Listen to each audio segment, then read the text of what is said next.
سبح اسم ربك الأعلى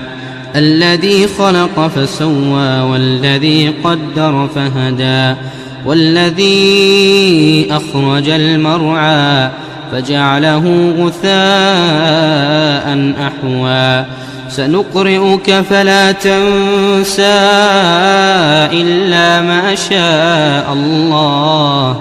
إنه يعلم الجهر وما يخفى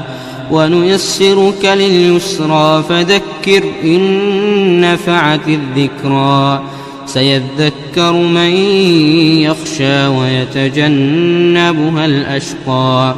الذي يصلى النار الكبرى ثم لا يموت فيها ولا يحيا قد أفلح من